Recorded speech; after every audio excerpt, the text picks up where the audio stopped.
Hello students, welcome to online class BA second year. हम अध्ययन कर रहे थे स्टूडेंट्स ग्रामीण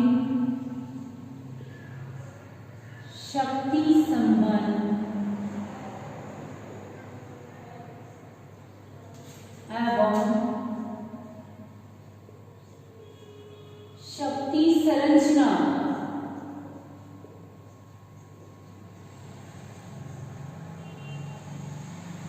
स्टूडेंट्स, जिसके अंतर्गत हमने ये जानने का प्रयास किया कि शक्ति क्या होती है। मैंने आपको बताया शक्ति क्या है। अन्य व्यक्तियों की क्रियाओं को नियंत्रित करने की जो क्षमता होती है उसे किस नाम से जाना जाता है स्टूडेंट्स? शक्ति के नाम से जाना जाता है।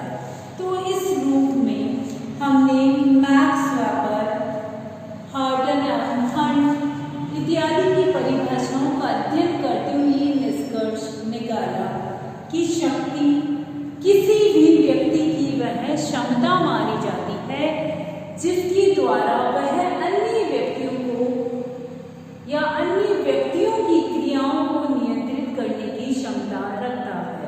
साथ ही साथ हमने जो ग्रामीण शक्ति संरचना है उस शक्ति संरचना के मुख्य रूप से स्टूडेंट्स दो रूप सत्ता और प्रभाव, इन दोनों को जानने का प्रयास किया था। साथ ही साथ स्टूडेंट्स हमने ये अध्ययन करने का प्रयास किया कि जो ग्रामीण शक्ति संरचना पाई जाती है उस ग्रामीण शक्ति संरचना के प्रकार कौन कौन से हैं और उनकी मुख्य रूप से कौन सी विशेषताएं पाई जाती हैं। स्टूडेंट्स, आज हम इस वीडियो के अंतर्गत भारतीय गांव में जो परंपरागत शक्ति संरचना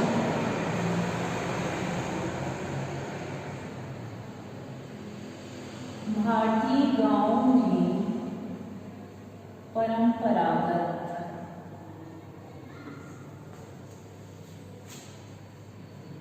शक्ति संरचना जो पाई जाती है उस शक्ति संरचना के कौन से प्रमुख आधार पाए जाते हैं भारत में, उनको आज हम इस वीडियो में जानने का प्रयास करेंगे।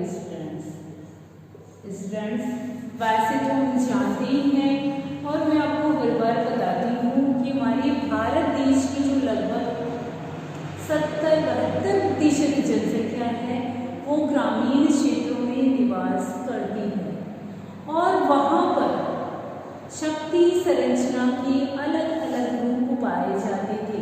यानी परंपरागत रूप में हम देखें तो शक्ति संरचना के अंतर्गत हमने देखिए जमींदारी प्रथा का नाम सुना है, जाति पंचायत का नाम सुना है, साथ ही साथ ग्राम पंचायत। तो स्वतंत्रता से पहले जब मताधिकार या वयस्क मताधिकार नहीं पाया जाता था, उससे पहले हमारी जो ग्रामीण परंपरागत समाज था या ग्रामीण परंपरागत समाज के अंतर्गत जो संरचना थी वो संरचना मुख्य रूप से 3 रूपों में पाई जाती थी। पहला रूप जो मुख्य रूप से उभर के सामने आता है स्टूडेंट्स, वो पहला आता है जमींदारी प्रथा। कौन सा आता है? जमींदारी प्रथा। जमींदारी प्रथा के बारे में हम भली भांति जानते हैं कि जमींदार कौन होता था। जमींदार जो है किसी भी ग्रामीण क्षेत्र के अंतर्गत वह व्यक्ति होता था जिसका कि उस ग्रामीण क्षेत्र की जो अधिकतर भूमि होती थी उस भूमि पर अधिकार होता था। साथ ही साथ उसके पास अधिकाधिक संपत्ति होती थी। तो अधिकाधिक संपत्ति तथा भूमि संबंधी अधिकारों को स्वयं में समेटे हुए कौन सी प्रथा पाई जाती थी? जमींदारी प्रथा पाई जाती थी। क्योंकि जमींदारी प्रथा से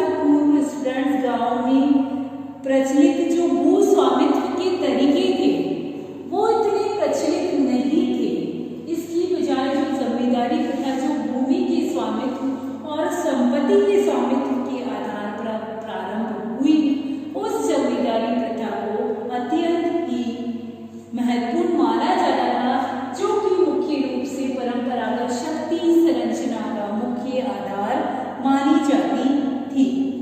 किंतु ये भी कहा जाता है कि इस जमींदारी प्रथा से पहले रेयतवाड़ी व्यवस्था भी पाई जाती थी, जो कि मुख्य रूप से दक्षिणी भारत में प्रचलित थी। कहाँ प्रचलित थी? दक्षिणी भारत में मुख्य रूप से प्रचलित थी। तो वहां पर भी जो भूमि का स्वामित्व था, वो भूमि जो दक्षिणी भारत में रेतवाड़ी व्यवस्था पाई जाती थी, उसके अंतर्गत जहां भूमि का स्वामित्व था, वो भूमि का स्वामित्व जो है वो दो प्रकार से पैदा होता था। एक तो वह जो व्यक्ति उस भूमि पर श्रम करता था, तो वह भूमि जो है या फिर श्रम करता था और उस भूमि को वह कृषि योग्य बनाता था, तो उस पर उसका अधिकार हो जाता था। और दूसरा ये होता था, भूमि पर विजय के कारण दूसरा अधिकार पैदा हो जाता था। तो इस रूप में जो दक्षिणी भारत में भूमि पर स्वामित्व की जो व्यवस्था थी, वो दो रूप में पाई जाती थी। एक व्यक्ति कौन, जो जबरदस्ती उस पर अधिकार कर रहा है विजय के रूप में कि ये मेरी भूमि है, या फिर राजा महाराजाओं के द्वारा उस भूमि को उसे दिया गया है उसकी, या फिर दूसरा वह जो व्यक्ति जिसने उस भूमि को उपजाऊ बनाया है, उस भूमि को कृषि योग्य बनाया है और वह उस पर कार्य करता है। तो इस रूप में दो प्रकार की जो व्यवस्था थी भूमि के स्वामित्व की दक्षिण भारत में, ये मुख्य रूप से पाई जाती थी।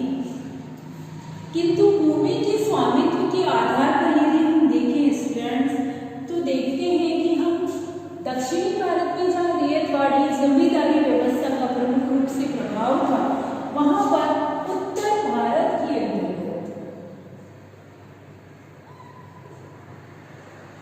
कितनी प्रकार के गांव बनते थे? दो प्रकार। कितनी प्रकार के गांव बनते थे स्टूडेंट्स? दो प्रकार के गांव जो है मुख्य रूप से मिलते थे। पहले जो थे वो तालुकेदार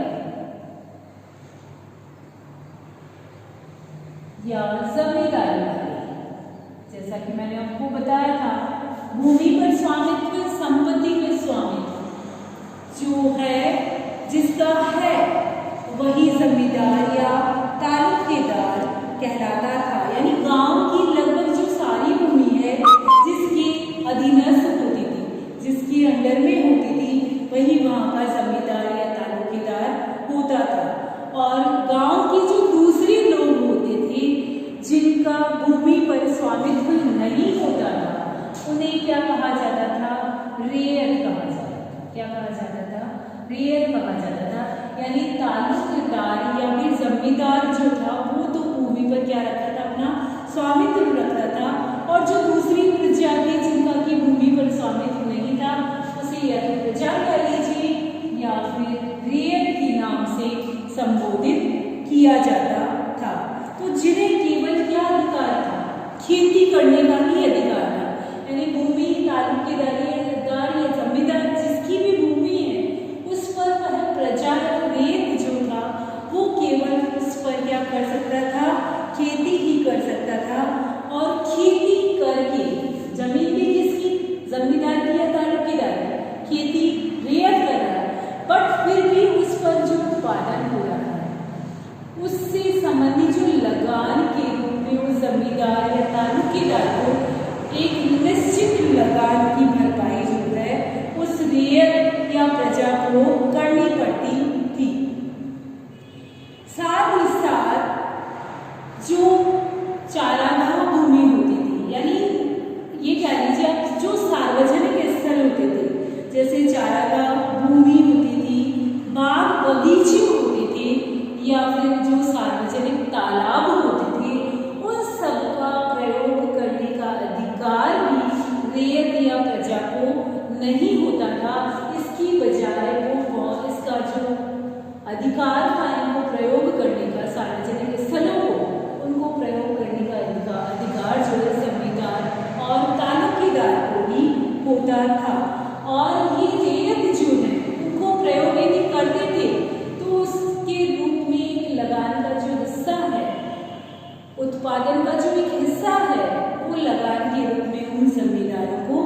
किया जाता था। यानी मुख्य रूप से जमींदारों का जो था रेत पर पूर्ण अधिकार था। चाहे न्यायिक संरचना के रूप में ले लीजिए तो रेत पर पूर्ण अधिकार रखते थे। इन अधिकारों में यानी जमींदारों के जो अधिकार होते थे उनके अंतर्गत कानून का कोई भी अधिकार नहीं होता था। सर्व निर्णय जो होते थे वो किसके अनुसार, जमींदारों के अनुसार या तालुकदारों के अनुसार ही लिए जाते थे। दूसरे जो आते हैं उत्तरी भारत के गांव स्टूडेंट्स, वो आते हैं संयुक्त जमींदारी प्रथा। कौन से आते हैं? संयुक्त जमींदारी प्रथा वाले गांव।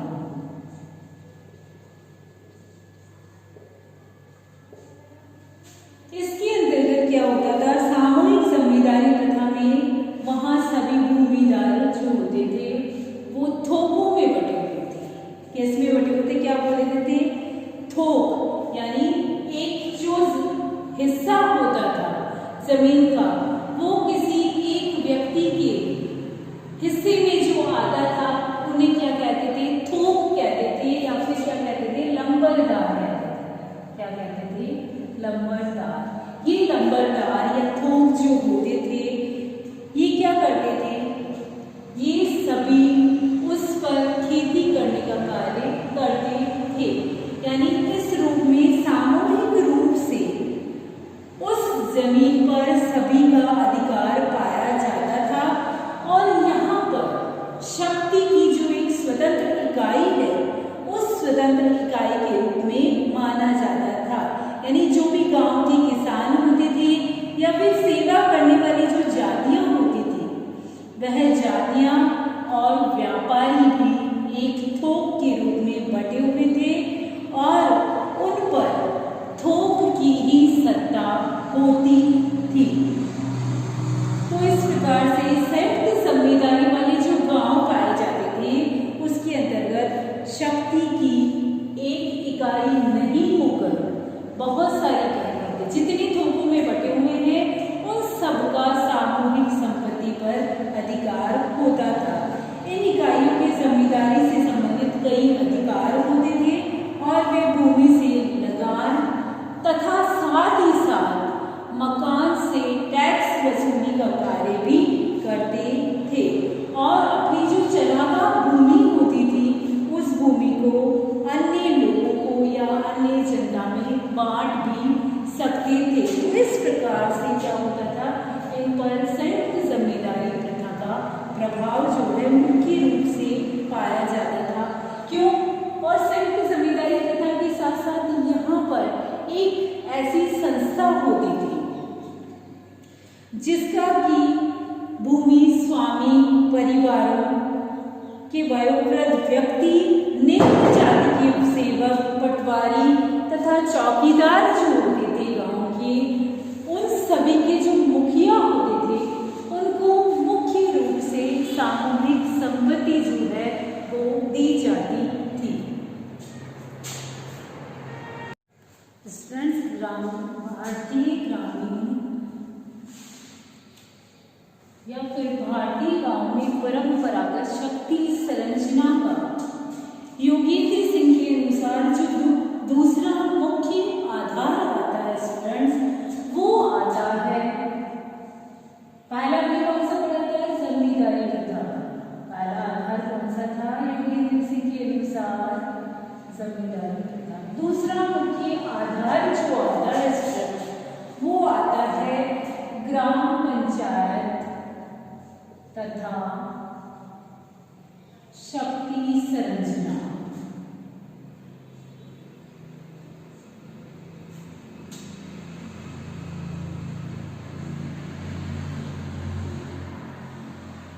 जमींदारी प्रथा के अंतर्गत हमने तालुकेदारी और या फिर संयुक्त जमींदारी प्रथा वाले गांवों का अध्ययन किया। दूसरा जो आधार है योगेंद्र सिंह के अनुसार ग्राम पंचायत तथा शक्ति संरचना। स्टूडेंट्स, ग्राम पंचायतों का जो संगठन था ये भी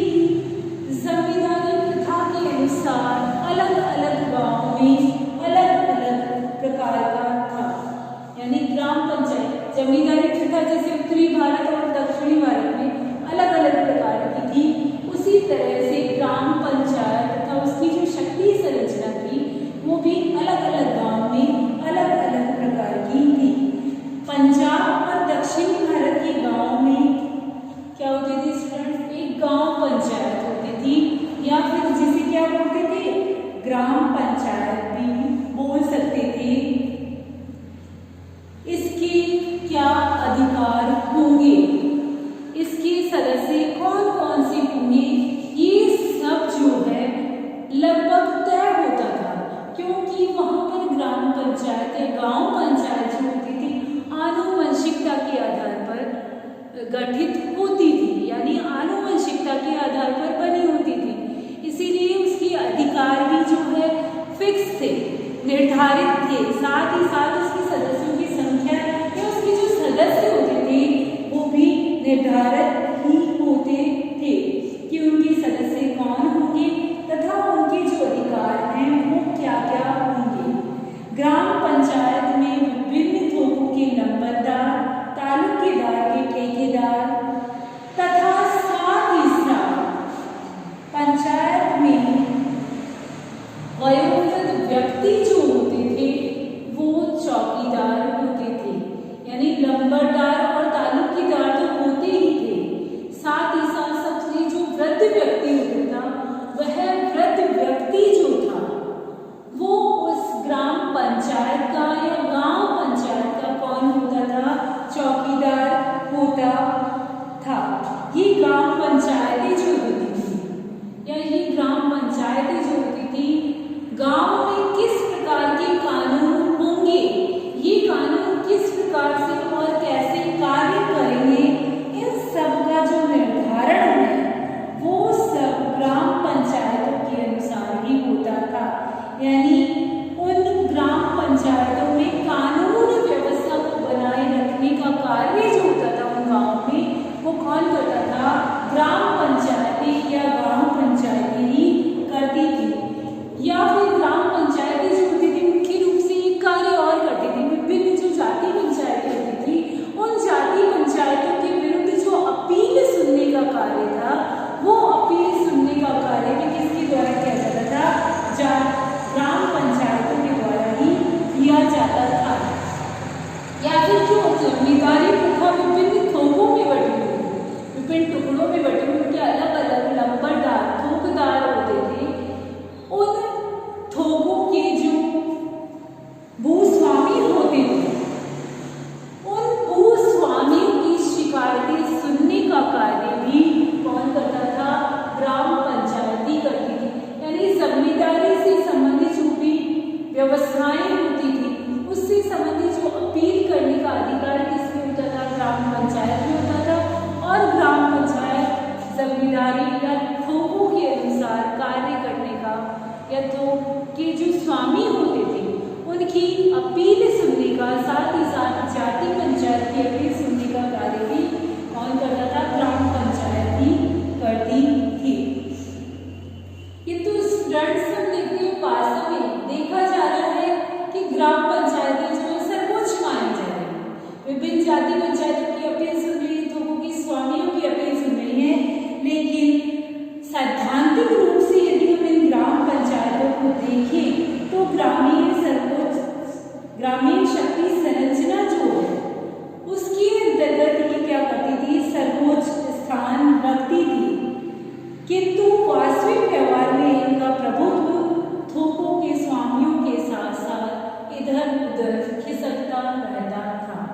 यानी देखने से व्यवहारिक रूप से तो क्या लग रहा है, जब ग्राम पंचायत जाति पंचायत की अपील सुन रही है, थोकों के स्वामियों की जो अपील है उनको सुनने का कार्य कर रही है, किंतु वास्तविक रूप यदि सैद्धांतिक रूप में इनको देखा जाता है तो सैद्धांतिक रूप में ये जो ग्राम पंचायतें थी, जो थोकों के जो स्वामी होते थे उन स्वामियों के अधिकारों के साथ साथ इधर उधर सरकती जाती थी। यानी जैसे जैसे थोकों के स्वामी के अधिकार जो है परिवर्तित होते रहते थे, वैसे वैसे ग्राम पंचायतों की शक्ति संरचना में भी क्या होता रहता था, परिवर्तन होता रहता था।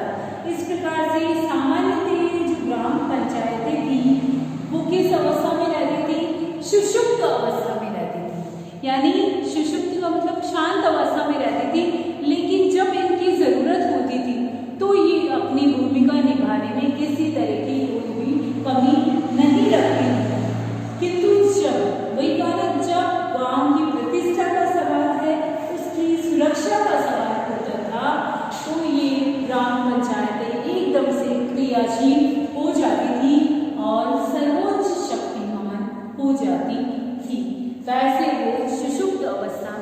कार्य करती रहती थी, लेकिन आवश्यकता के समय वो बहुत ही अच्छे तरीके से क्रियाशील हो जाती थी।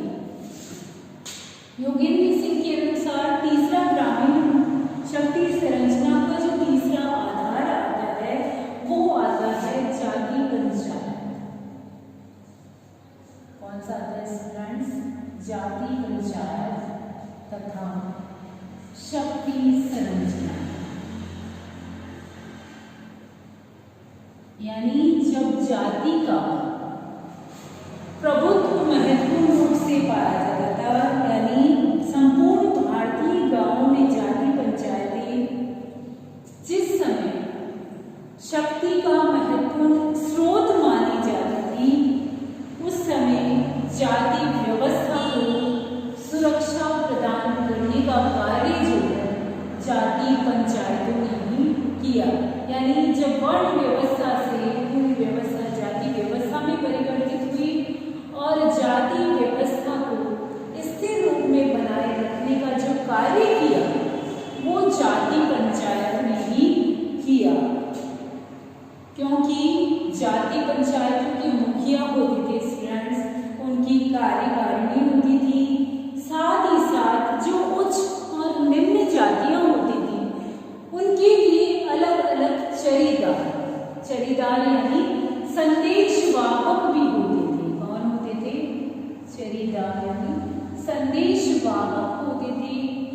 ये संदेश वाहक जो होते थे वो उच्च एवं निम्न जाति के मध्य संदेश देने लेने का कार्य करते थे। तो इन जाति पंचायतों का जो प्रभुत्व था वो प्रभुत्व उस गांव में तो होता ही था, साथ ही साथ आसपास के जो क्षेत्र होते थे, आसपास के जो गांव होते थे, उन गांवों तक भी जाति पंचायत का प्रभुत्व जो है फैला होता था, क्योंकि जाति पंचायतें अनेक महत्वपूर्ण कार्य करती थी।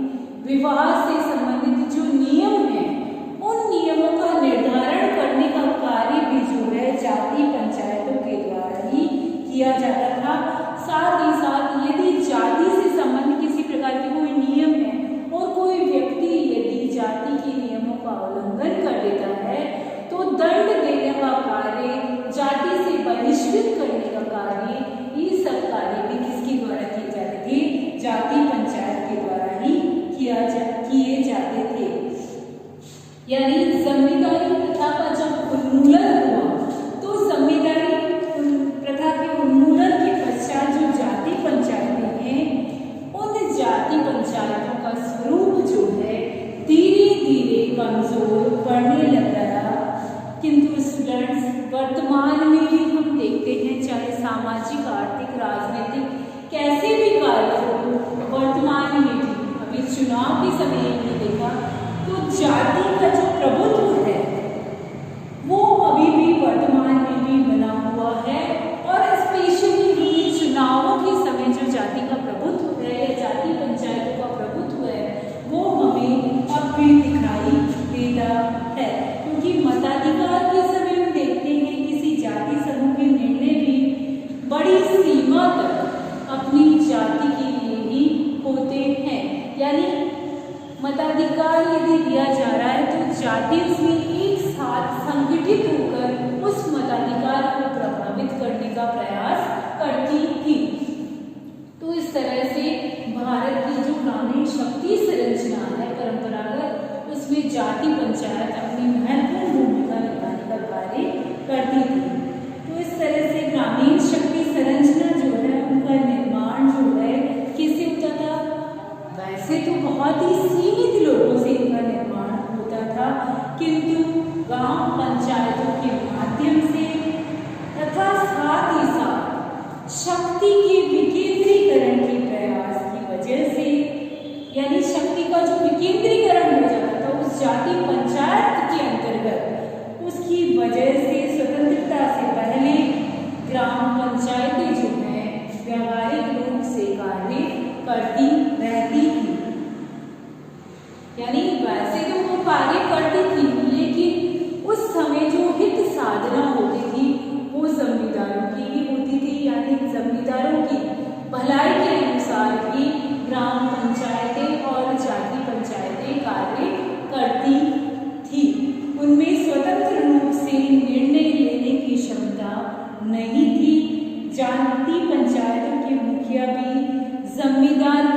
इच्छा होती थी उस जमींदार की इच्छा के अनुसार ही कार्य करने का प्रयास करते थे। तो यूं तो ये कहा जाता था कि